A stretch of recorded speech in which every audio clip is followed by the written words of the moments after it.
옹무 목사입니다.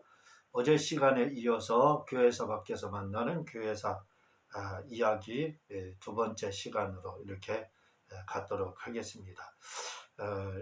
22번 십자군 전쟁은 거룩한 전쟁이 아니었다. 7세기에 시작된 이슬람 통치하에서는 기독교인의 순례나 신의 거주가 이렇게 허용되었다고 합니다. 그러나 십자군들은 정반대의 정책을 취하였다고 합니다. 그러니까 이슬람 통치하에서 기독교 순례가 됐다는 거예요. 그리고 그 예루살렘에 이렇게 거주가 허용되었는데 이제 십자군들은 정반대의 정책을 취하였다는 겁니다. 1099년 예루살렘을 정복한 십자군은 제1차 십자군 전쟁이지요. 재물을 약탈하고 이슬람교도 유대교도를 무려 7만 명이나 살해했고, 아까 어제 말씀드렸지요. 그 시간이 멈췄다. 시간이 멈춰서 그들은 예수님 죽인 자들 복수 유대인들 그래서 막 어마어마하게 죽인 겁니다. 기독교 천주교죠. 가톨릭에서 이 일을 했던 겁니다. 기독교가 아니에요.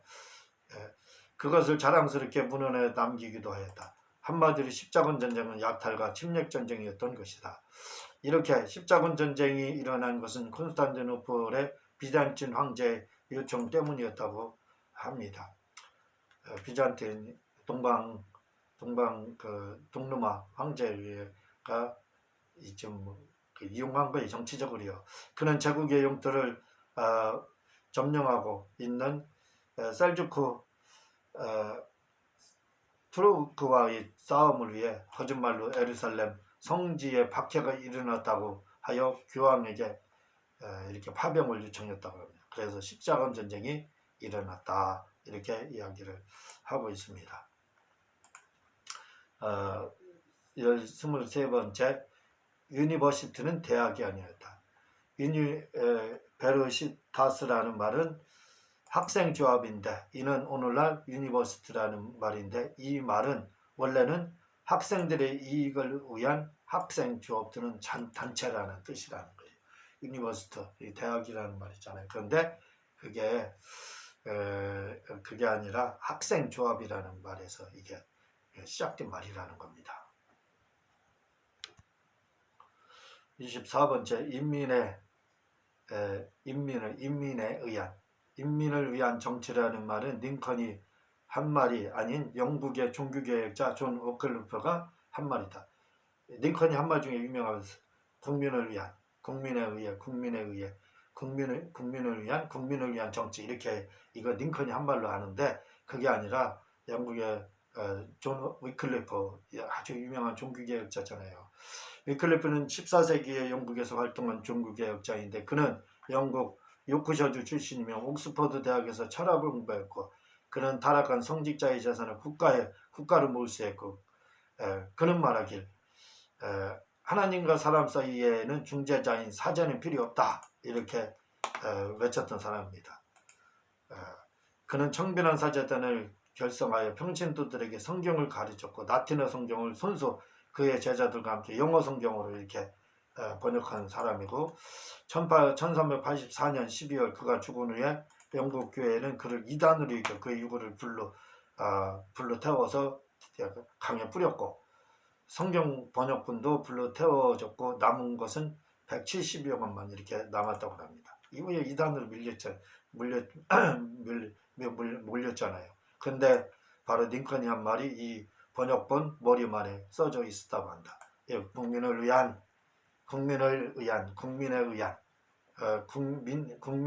위한 정치 이렇게 이제 링컨이 말했는데 이게 링컨이 말한 게 아니라 존 위클리프의 그 책에 그 머릿말에 이 내용이 써져 있는 걸 인용한 거다.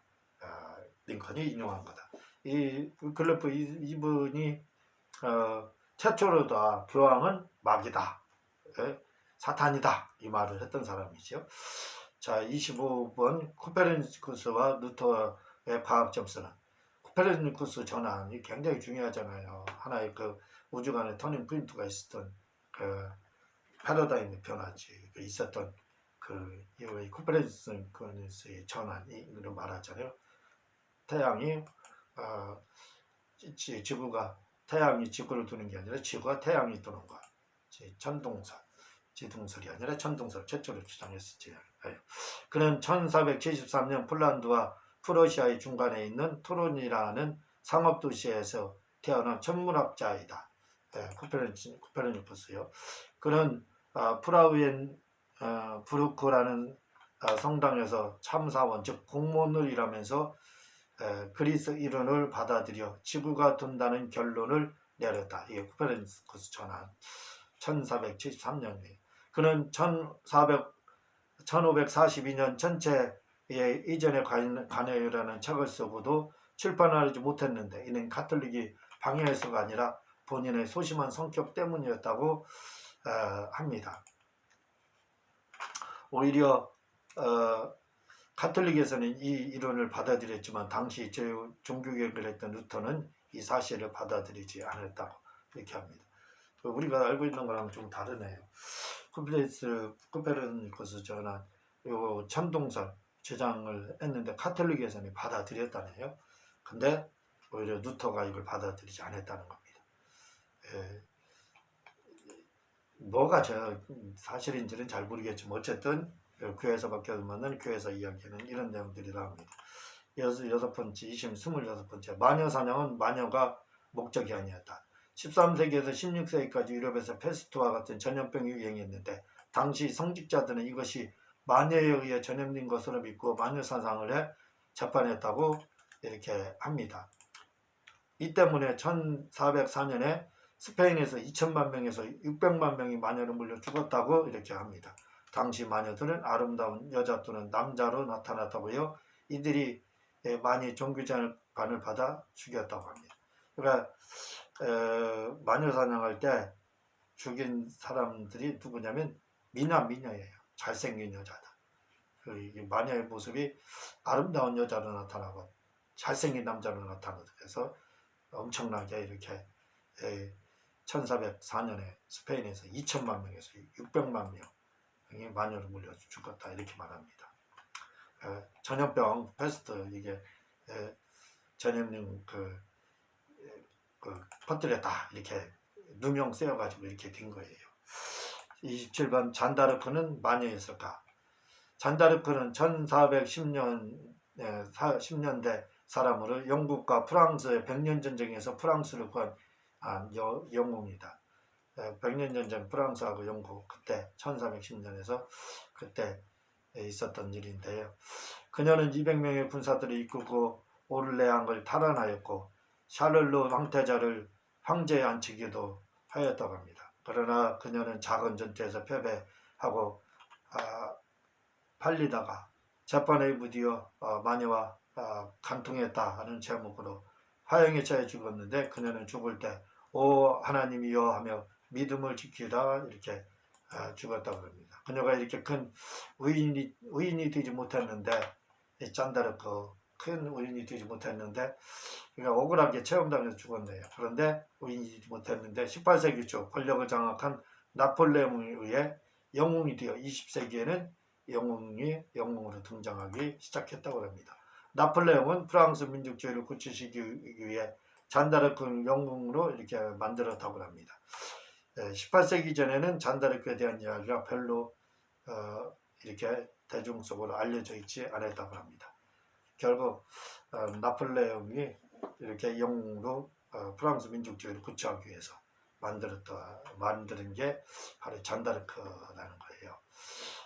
28번 동방박사들은 임금이 독일에서는 동방박사들이 왕이었다고 전성으로 내려온다고 합니다. 그들의 이름은 가스파로와 멜리오르와 발타자르이고 이들의 손가락뼈가 힐데스하임의 대성당에 보관되어 있다고 이렇게 합니다. 그러나 이는 다 황제와 교황의 세력 다툼 때문에 나온 이야기다. 황제와 교황의 세력 다툼에 의해서 동방박사가 이렇게 이름들이 나오고 이렇게 한 거예요. 정확한 이름을 알지 못하는 거죠. 29번째 루터는 성문에 항의문을 붙이지 않았다. 1517년 10월 31일 독일에서는 종교개혁의 기념일로 지킨다는 거예요. 1517년 10월 30일 종교개혁일로 독일. 비탄베르크의 아우구스티누스 수도원의 부원장이다. 비탄베르크 대학 신학강자 정교수인 마틴 루터가 비탄베르크 성문에다 95개 조항의 항의문을 붙였다고 하는데, 그러나 이것은 역사적 사실과는 거리가 멀다고 합니다. 비탄베르크 대학 성당 정문에다 이렇게 이 종교개혁 어떤 단초를 제공했다 이렇게 하는데, 이게 아니라는 거죠. 다시 말해 그는 처음부터 가톨릭과 대결을 넣지 않았기에 성문에 내걸지 않고 교황과 친구들에게 그 사본을 보냄으로써 급격히 사람들로부터 지지를 받아 종교개혁자가 되었다고 합니다. 이렇게 사실은 비탄베르크 대학의 성문에다 붙인 게 아니라 편지를 이렇게 보냈다는 거예요. 그래서 그게 활발히 이제 알려져 가지고 종교개혁이 이렇게 됐다는 겁니다. 이렇게 잘못 전승되어 내려온 이유는 루터가 죽은 후 멜랑 히턴이 거짓으로 성문 앞에 붙였다 했기 때문이다. 루터의 친구가 이게 거기다 붙였다 해서 이렇게 됐다는. 그러나 그것을 직접 목격한 사람은 전혀 루터가 내걸지 않았다고 증언하고 있고, 문서 또한 그것을 내걸었다는 내용이 발견되지 않고 있다고 합니다. 이 루터의 이 친구가 이렇게 이제 멜랑 히턴이라는 사람이 붙였다, 루터가 해서 지금까지 내려와서 비탄베르크 성전 문에 95개 조항인가 이렇게 붙였다 이렇게 하는데, 사실은 아니라는 거예요. 그게 아니라 교황과 친구들에게 그 사본을 보냄으로써 퍼지기 시작했다는 겁니다. 그래서 문서에도 발견되지 않는다는 겁니다. 30번째, 루터는 모든 사람들을 위한 개혁자가 아니었다. 루터는 가톨릭의 잘못을 바로잡아 종교개혁자로 존경을 받고 있고, 또한 모범적인 가장으로 존경을 받고 있고, 또한 음악을 좋아 직접 찬송가를 작곡한 인물로 존경을 받고 있지만, 그렇다고 모든 사람으로부터 존경을 받는 것은 아니다. 그렇죠. 왜냐하면 자기 개혁을 방해하는 요소들에게는 하나님께 대한 반항으로 간주했기 때문이다. 루터의 종교개혁으로 인해 10만 명이 살해되었고 5만 명이 집을 잃었다고 합니다. 루터의 종교개혁으로 사회 전반에 대한 개혁이 일어나 붕괴했던 것입니다. 그런데 루터는 여기에서 손을 뗐다고 이렇게 말합니다. 이 루터 종교개혁은 말씀드린 적이 있지만, 이게 종교만 개혁된 게 아니라 사회 전반적으로 이렇게, 그래서 10만 명이 루터의 종교개혁 때 막 살해되고 엄청났거든요. 5만 명이 집을 잃었고, 사회 전반적인. 그렇지만 루터는 손을 더 방관했다는 겁니다. 이 일에 대해서요. 31번째, 깔맹이 세르베투스를 죽였을까? 존 칼빈, 깔맹. 프랑스 사람이라 프랑스 말로, 프랑스어로 깔맹이라고 하잖아요. 칼빈 말하는 겁니다. 세르베투스를 죽였으니까 화형시킨 거, 그 얘기예요. 칼빈은 루터보다 26살 어린 나이였다. 깔맹이의 본 이름은 장 고뱅이고, 그는 프랑스 노용 출신이었다. 그는 파리 유학을 하던 1523년부터 자신의 이름을 라틴어식으로 고쳐서 요한에서 발비누스라고 불렀다. 그러다가 어느 때부터는 라틴어식 이름을 깔맹이라 줄여 불렸다. 그는 저 라틴어식 이름을 깔맹이라고 이제 이렇게 줄여서 붙였다. 그는 전쟁을 피해서 스트라스 부르후로 가는 길에 제네바에서 종교개혁을 하고 있던 기욤 파레를 만나게 되었다. 그의 말을 하나님의 음성으로 들은 그는 같이 스위스의 제네바에서 종교개혁에 이렇게 동참하게 됩니다. 그는 50세의 칼빈 50세의 세상을 떠나는 순간까지 중단 없이 종교개혁을 했는데, 그를 가리켜 사람들은 살아있는 병둥이라 부를 만큼 많은 병에 걸렸다고 합니다. 그에게는 숙적이 있었는데 그의 이름은 세르바투스라 하는데, 그는 삼위일체의 오류라는 책을 냈는데 그것이 말썽이 되어 결국 칼빈이 주도하는 종교개혁의 화형에 처해 죽었다고 이렇게 하고 있습니다. 사실 이렇게 자기 삼위일체 반대한다고 해서 이 사람 세르베투스를 화형에 처해서 죽이거든요. 아주 잔인무도한 사람입니다. 사실.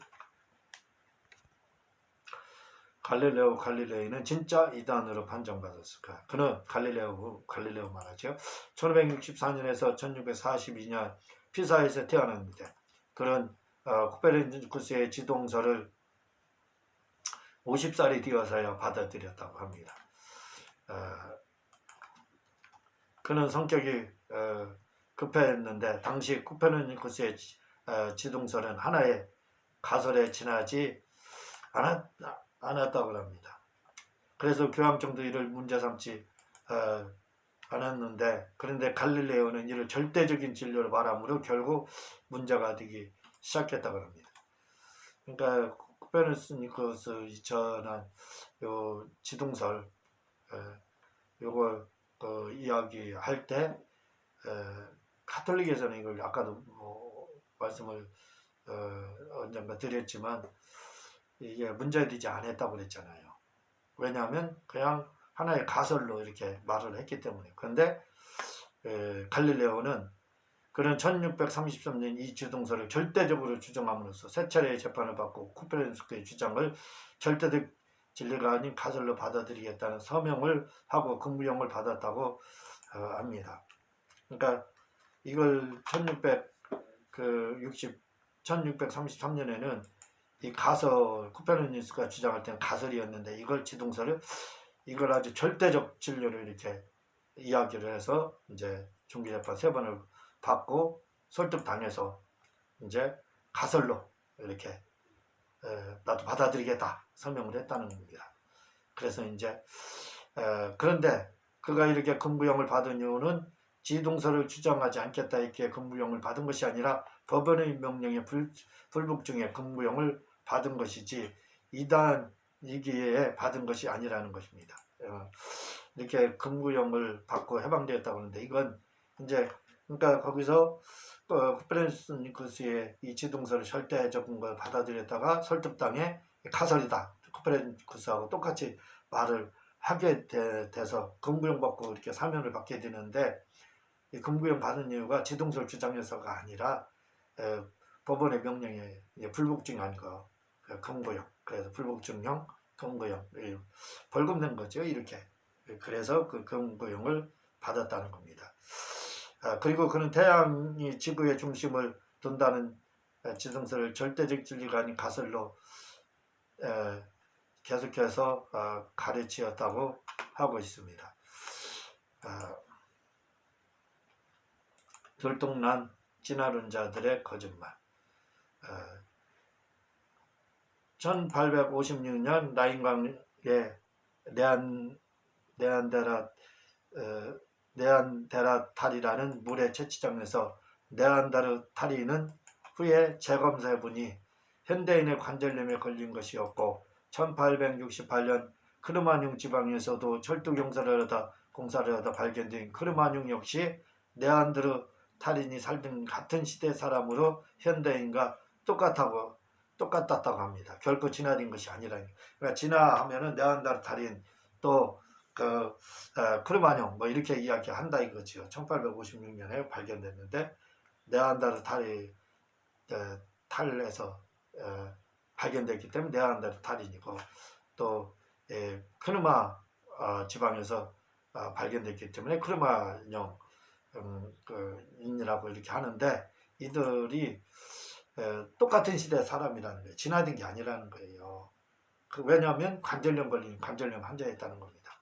근데 지금도 이거 가지고 진짜 막 진화된 걸로다 이렇게 생각하는데 아니라는 것이 그 진화론자들이 말한 것이 거짓말이라는 것이 아니라는 겁니다. 34번째, 베드로는 정말 누마에 묻혔을까? 베드로가 누마에서 순교하다 그곳에서 순교했다고 하는데 그러나 문서상으로는 베드로가 누마에서 복음을 전하고 순교했다는 내용이 발견되지 않고 다만 전승에 내려오고 위경에 내려올 뿐일 뿐이다. 영화 구베데스가 바로 이런 전승을 근거로 제작된 영화이다. 이렇게 베드로가 누마에서 순교했고 그 자리에 지금의 성 베드로의 성당을 건축했다고 주장하는 이유는 콘스탄틴 황제가 콘스탄티노플로 수도로 옮긴 뒤 교회 우위를 차지하기 위해 내세운 하나의 카드에 지나지 않았다는 것입니다. 왜냐하면 서방교회, 동방교회 이렇게 했는데 이 노마를 콘스탄티노플, 터키로 옮기게 되잖아요.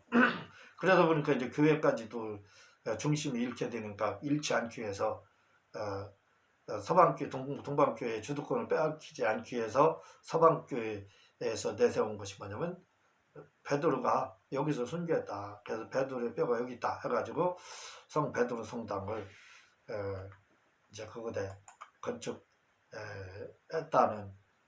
그거 그렇게 이제 로마의 순교 그 자리에 성 베드로 성당을 건축했다. 이걸 주장해서 내세웠다는 거예요. 사실은 로마에 순교하지 않았다고 이렇게 하는데 근데 요세비우스 교회사에는 로마에 순교했다 이렇게 나옵니다. 뭐가 진실인지는 잘 모르겠어요. 어떤 이런 설이 있습니다. 35번째 부활절은 본디 이기두에 절기했다고 하는데 부활절이 처음에는 지키지 않다가 2세기 초부터 지켜지기 시작했는데 처음에는 지금처럼 지켜진 것이 아니라 금요일, 토요일 혹은 일요일 등 여러 날로 지켜지다가 325년 콘스탄틴 황제가 수집한 니케아에서 부활절을 이렇게 정했다고 합니다.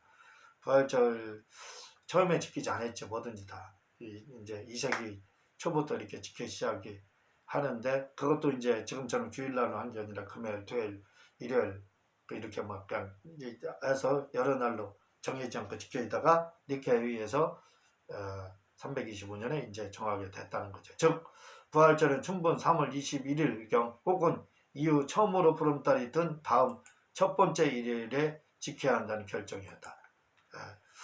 3월 21일 보름달 뜬 이후에 21일경 그때부터 보름달 뜬 이후에 된다는 것이죠. 부활절이 될 수 있다는 겁니다. 첫 번째 일요일이. 그러므로 부활절은 3월 22일이나 4월 25일 이후에는 될 수가 없다. 근데 3월 달에 부활절이 오는 경우는 거의 없지만 4월 달 25일 이후에 된 경우도 여러 번 있어요. 4월 30일 때도 부활절 지켜질 때가 있습니다. 2014년 제가 서울로 올 때, 이사 올 때 4월 30일 날 부활절 이렇게 지키고 그리고 그 다음날 이사 왔거든요. 그러니까 이제 꼭 그렇지는 않다 이거죠. 또한 부활절날 계란을 주는 풍습은 모든 생명은 아래서 나온다는 로마의 속담에서 시작되기도 했지만 전성에 따르면 예수님이 십자가를 들고 갈보리까지 갈 때 잠시 십자가를 대신 젖은 구레나 시몬의 직업이 계란 장수했다고 한다. 예수님이 십자가에 달리신 뒤에 그가 집으로 돌아가 보니 암탉들이 낳은 계란이 모두 무지개 빛으로 변해 있었다고 이렇게 합니다. 그래서 이후 자연스럽게 계란을 부활절의 상징으로 사용하기 시작했다고 합니다. 그러니까 두 가지 설이 있죠. 구레나 시몬이 키우던 닭이 이렇게 무지개색으로 변화 있어서 알이 그래가지고 이제 했다는 거. 또 한 가지는 생명의 근원이 알에서 시작돼서 알이라는 건 하나님을 말하거든요. 아람어로 알은 하나님을 말하거든요. 신. 그래서 이 알에서 나왔다 하는 것은 하나님의 아들이라는 뜻이거든요. 생명의 기원. 그래서 이제 이런 것 때문에 계란을 먹는 거다 이 말이죠. 36번째 성탄절에 대하여 정확한 성탄절은 과연 언제일까? 지금 우리가 지키고 있는 10월 25일은 사실 실제 성탄절과는 거리가 멉니다. 왜냐하면 이때는 우기이기 때문입니다. 이스라엘의 겨울은 우기입니다.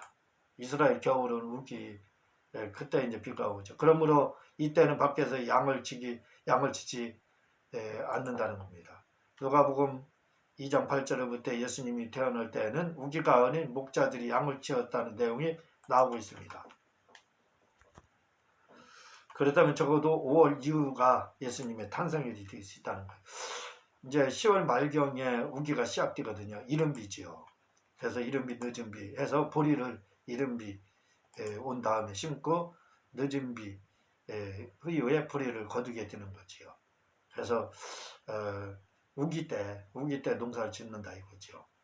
이스라엘에서. 그러니까 이 양은 우기 때는 가둬놨다가 그리고 우기 끝나면 이제 방목을 하기 시작한다는 거예요. 근데 누가복음 2장 8절에 보면 목자들이 양을 치었다는 내용이 나오거든요. 그러니까 진짜 성탄절은 언제냐? 5월 이후가 돼야 맞는다는 겁니다. 그래서 알렉산더 신학자 클레멘스는 5월 21일 예수님의 탄생일로 간주했다고 한다. 그렇다면 왜 12월 25일을 성탄절로 정했을까? 이는 이스라엘에서의 새해 출발은 3월 25일이다. 3월 25일이면 출애굽한 날이거든요. 이스라엘은 새해가 1월 1일이 3월 25일이에요. 왜? 출애굽한 걸 말을 하거든요. 바로 이때 마리아가 수태고지를 받았다고 합니다. 이런 이제 이런 마리아도 수태고지를 언제 받았느냐? 새해 1월 1일 날 우리나라로 말하면 1월 1일인데 이스라엘은 3월 25일 이때 수태고지를 받았다는 거예요. 그래서 여기에다 9개월을 더해 12월 25일로 지킨다고 한다. 그러니까 왜 12월 25일로 지켰느냐? 1월 1일, 3월 25일이 이스라엘 1월 1일이니까 새해 그때 수태고지를 받았으니까 9개월 3일을 더하면 12월 25일이 된다 이거죠. 그래서 예수님이 이때 태어난 거다 이렇게 해서 이제 지키게 된 거지 정확한 건 아니라 이거지요. 그냥 5월달 이후가 사실은 맞는 겁니다. 그래서 여기에 그러나 이도 바람직하지 않다. 청교도 신앙을 가진 영국과 미국에서는 성탄절을 지키는 것을 법으로 금지시켰다고 한다. 그래서 청교도에서는 영국과 미국에서는 성탄절 지키는 것 법으로 금지했다는 겁니다. 왜냐하면 더럽혀진 인간들이 발광한 날이기 때문이라고 한다. 성탄절 날 지금도 역시 똑같지요. 그 전만 해도 병원 산부인과가 돈 버는 이유가 바로 이것 때문에 돈 벌었다 할 정도의 성탄절 날. 미국에서는 성탄절을 억지로 등교까지 시켰다고 한다.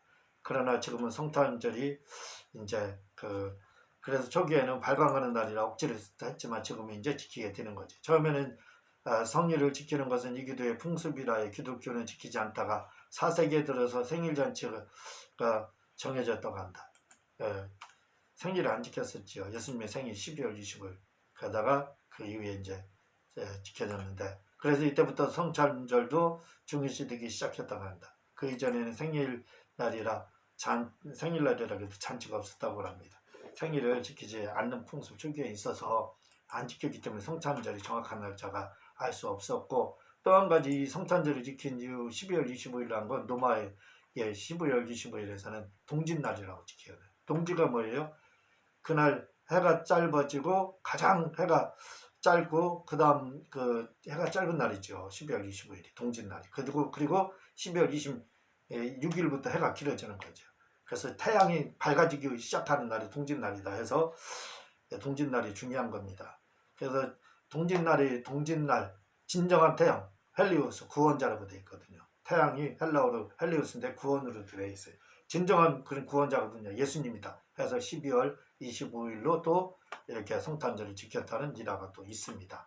어쨌든 정확한 것은 예수님이 12월 25일에 태어난 것은 아니라 이거죠. 5월달 이후가 맞는 겁니다. 그래서 한여름에 크리스마스 뭐 이런 것도 있잖아요. 그게 맞다 이거죠. 37번 발렌타인데이의 참뜻은 발렌타인데이는 1년에 한 번 여성이 남성에게 사랑을 고백할 수 있는 날인데 이는 새 3세기의 인테렘나이 주교 성 발렌타인을 기념하는 날이다. 발렌타인이라는 성유를 기념하는 날이라는 거예요. 발렌타인은 3세기 사람이라는 거죠. 황제 클로디우스가 군사력을 유지를 위해 병사들의 결혼을 금지시켰다는 겁니다. 결혼한 병사는 가족에게 관심이 쏠려서 제대로 전쟁에 나가지 못한다는 못하지요. 신경 쓰잖아요. 가족 때문에. 그래서 발렌타인은 그래서 결혼을 금지시켰어요. 황제가 클로디우스가. 발렌타인은 그런 황제의 의도를 알면서도 젊은 여인들이 찾아오면 결혼식을 올릴 수 있게 도와주었다고 합니다. 발렌타인은 그러니까 황제 명을 두고 몰래 결혼식을 해줬다는 거예요.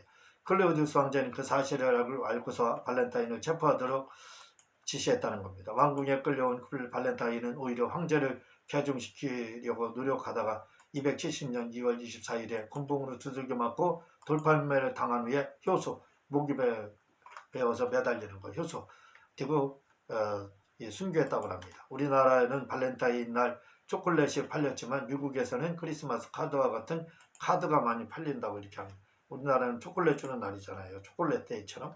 근데 그렇지 않다 이거지요. 참 성인의 안타까운 죽음입니다. 그게 이제 발렌타인이에요. 이 38번째 인디언들과 첫 번째 추수감사죠. 추수감사절에 대해서 매년 11월이 되면 추수감사 예배가 드려지는데 이 기간을 찾아간 유대인들의 초막절에서 찾을 수 있겠지만 추수감사절은 청교도들에서 찾을 수 있습니다. 11월 달에 한 20일경에 추수감사 예배가 드려지잖아요. 유대인들의 초막절에서 그 유래를 찾을 수 있는데, 그런데 이제 추수감사절 하면은 청교도에서 그 유래가 시작되죠. 본격적인 유래는. 네덜란드에서 메이플라워를 타고 출발한 100여 명의 청교도들은 4개월간의 긴 여정 끝에 1620년 12월 11일 플리모스에 도착하게 됩니다. 그리고 극심한 날씨와 역병 때문에 이듬해 4월까지 46명이 계열병과 폐렴으로 세상을 떠났다고 합니다. 그래서 살아남은 사람들은 1621년 가을을 어느 때보다도 풍성하게 맞이할 수 있었다고 합니다. 이렇게 그들이 정착하기까지는 인디언들의 도움이 컸다고 합니다. 그 중에는 영어를 할 줄 아는 스칸토라는 사람의 도움이 컸는데, 그는 어려서 아메리카 탐험가들에 의해 스페인으로 끌려갔고 그 후 영국으로 탈출해 부유한 상민 밑에서 몇 년 일하다가 청교도들이 도착하기 전 6개월 전에 고향으로 돌아왔다가 그가 바로 청교도들의 집과 옥수수와 보리를 심을 수 있게 도와주었다는 겁니다. 1621년 청교도들은 윌리엄 브래디포드를 총독으로 선출하여 그 조그마한 마을을 건설하고 91명의 인디언을 초청하여 최초로 추수감사 예배를 드렸다고 합니다. 그 제대로 지키지 못하다가 1789년 조지 워싱턴이 대통령이 되면서 부분적으로 이게 이제 추수감사 예배를 지키다가 레이디스 매거진의 편집장 사라 조세파 헤일이 끊임없는 설득으로 인해 1863년 10월 3일 미국 전 지역의 축제 날로 선포하여 매월 11월 마지막 주를 추수감사절로 지킬 것을 공포했다고 합니다. 다시 말해 남북전쟁 후부터 미국에서 공식적으로 이 추수감사절 예배가 지켜졌다, 이렇게 이야기하고 있습니다.